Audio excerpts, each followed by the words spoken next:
माँ Gulzari Bharat private ITI कंसोमऊ से मैं इलेक्ट्रीशियन अनुदेशक अजीत कुमार यूट्यूब में आपका स्वागत करते हैं। साथियों, मैं आज आपको वायरिंग से संबंधित बताऊंगा। घर की वायरिंग हो, गोदाम की वायरिंग हो या उद्योगशालाओं की वायरिंग हो, किसी प्रकार की वायरिंग के संबंध में, तो वायरिंग क्या चीज़ है, वायरिंग की परिभाषा क्या है, वायरिंग किसे कहते हैं, किसी उद्योगशाला, पुस्तकालय, संग्रहालय में विद्युत शक्ति के उपभोग के सुविधा उपलब्ध कराना है, विद्युत वायरिंग या वायरिंग कहलाती है।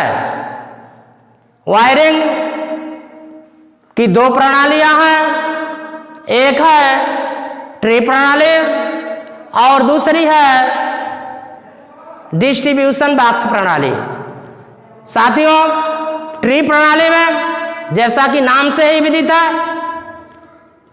ट्री का यानी पेड़ की प्रणाली यानी वृक्ष की शाखाओं के जैसे जो वायरिंग की जाती है, यानी मेन वायरिंग से अधिक लूप निकलते हैं, अधिक शाखाएं निकलती हैं, उस वायरिंग को हम ट्री प्रणाली कहते हैं। ट्री प्रणाली के अंतर्गत फेज और न्यूट्रल के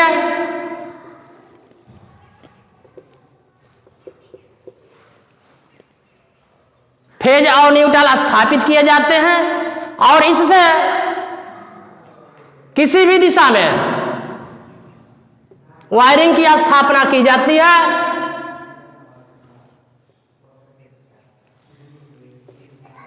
यह जो वायरिंग होती है ट्री प्रणाली कहलाती है।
शाखा 2,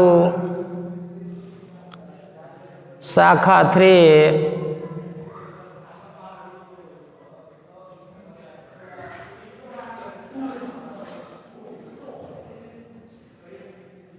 शाखा 4,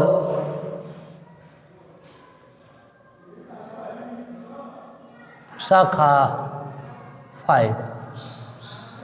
साथियों, ट्री प्रणाली के अंतर्गत एक फेज और एक न्यूट्रल मेन सप्लाई के रूप में लेते हैं और उसमें अनेक शाखाओं में जहां उपभोग की बिंदु हो, जहां आवश्यकता हो उपभोग के लिए, वहां पर एक फेज और न्यूट्रल की शाखा को निकाल लेते हैं और वहां पर आवश्यकता के अनुरूप हम अपने उपभोग का बिंदु स्थापित करते हैं।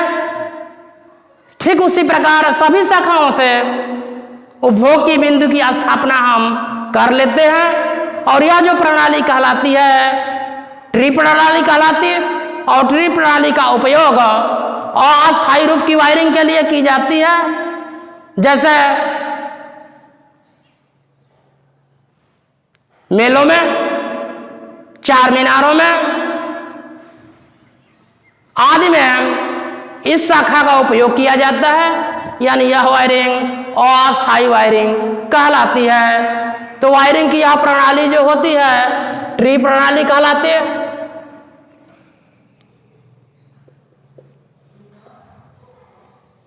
इसके बाद दूसरा जो नंबर आता है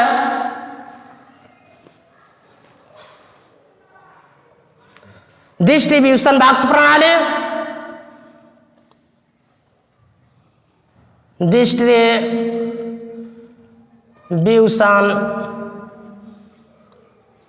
बॉक्स प्रणाली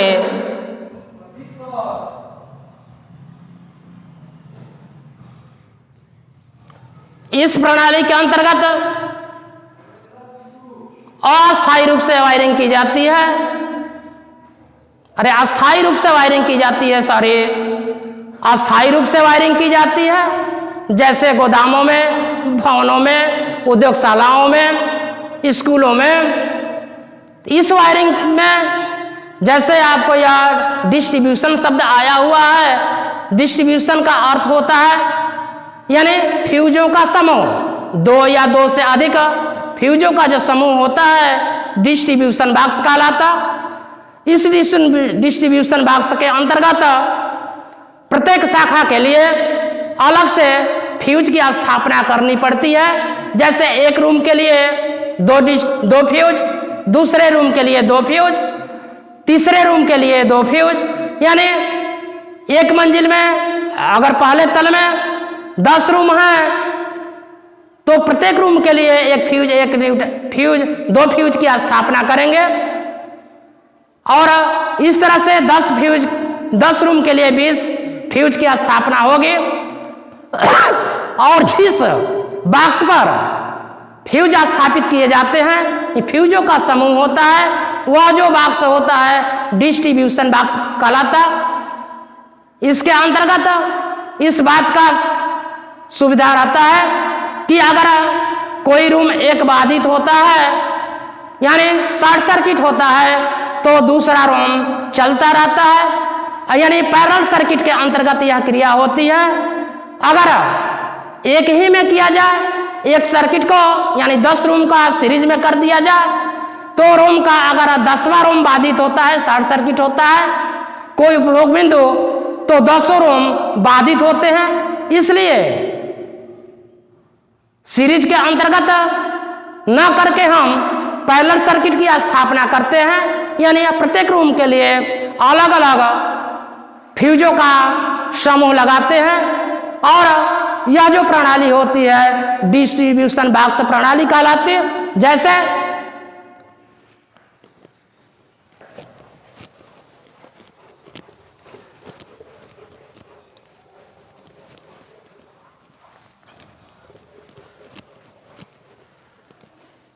डिस्ट्रीब्यूशन बॉक्स के अंतर्गत हम मेन सप्लाई से यानी सिरोपरी लाइन से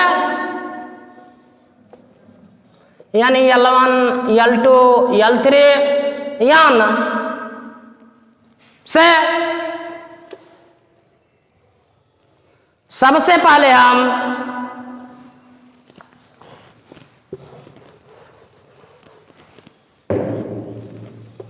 सप्लाई लेंगे और सप्लाई को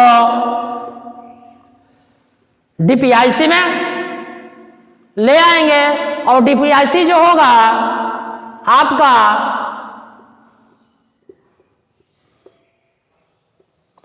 यानी 2 पोल आयरन क्लेड स्विच,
फिगर आवत ना हो।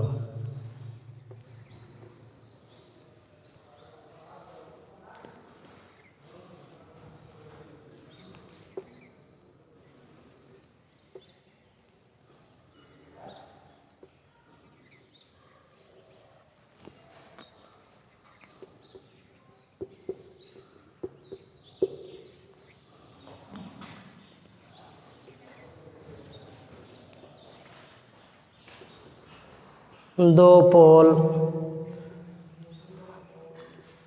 Iron clade switch. इसके बाद आउटपुट को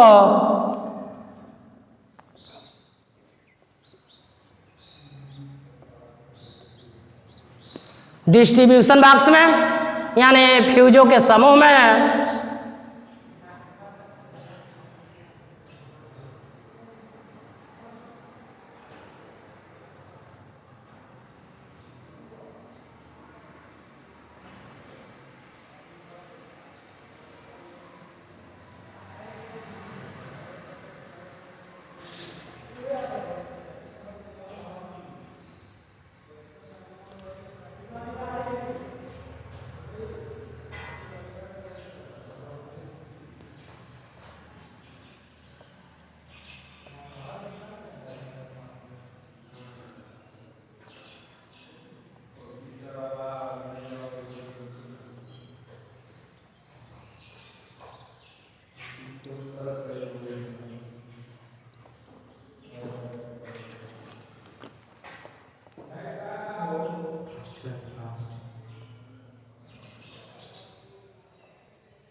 अगर मान लीजिए एक फ्लोर में 10 रूम हैं तो प्रत्येक रूम के लिए 2 फ्यूज की स्थापना करेंगे। ऐसे अगर 2 फ्लोर हैं तो 5 रूम होंगे, 2 फ्लोर में 10 रूम हो जाएंगे। तो यह जो फ्यूजों का समूह होगा आपका एक बोर्ड के ऊपर स्थापित किया जाएगा और यह जो बोर्ड होगा डिस्ट्रीब्यूशन बॉक्स कहलाएगा।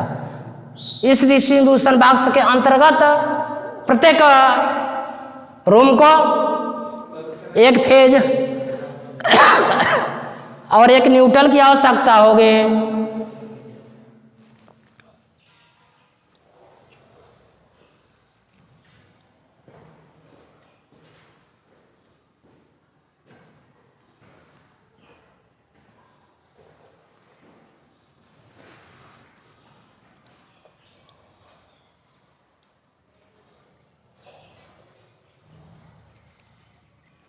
हम न्यूट्रल को सीरीज में कर लेंगे और फेज को स्वतंत्र रखेंगे।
इस प्रकार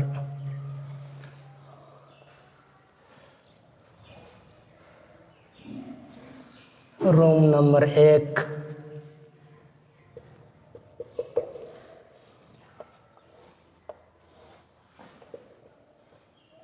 room number 2,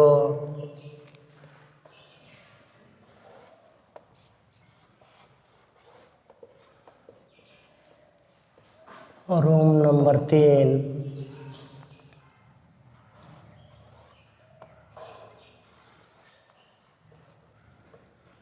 room number 4,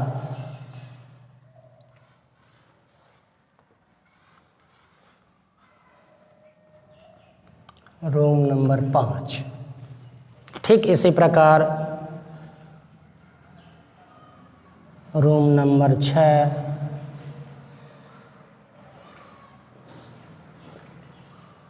room number 7,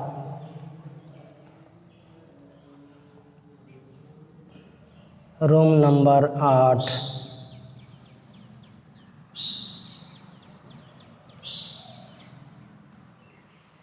room number 9,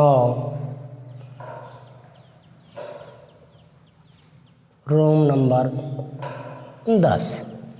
यह जो आप फिगर देख रहे हैं, इस फिगर के अंतर्गत एक बोर्ड के ऊपर फ्यूजों का समूह स्थापित किया गया है और इस फ्यूज को जो सप्लाई दी गई है, सबसे पहले जो सप्लाई ली गई है सिरोपरी लाइन से फेज और न्यूट्रल किया लाया गया है डीपीआईसी स्विच में। और डीपीआईसी स्विच में यह जो आपका भाग है कीटकैट है, यह जो भाग आपका है कनेक्टर पत्ती है,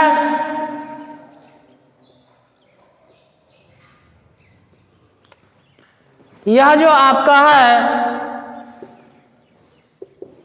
कनेक्टर रॉड, यह जो आपका भाग होगा फाइबर की पाइप,